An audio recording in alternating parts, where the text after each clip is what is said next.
Here's how you can merge documents using Lumin PDF. In the editor, click Page Tools and then click Merge Documents. You can either upload a file from your computer or Google Drive.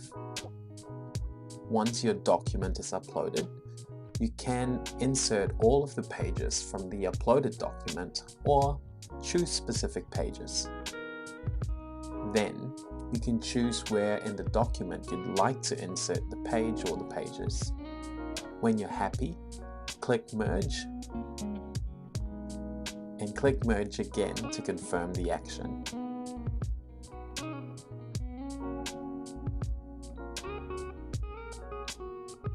That's how easy it is to merge documents using Lumin.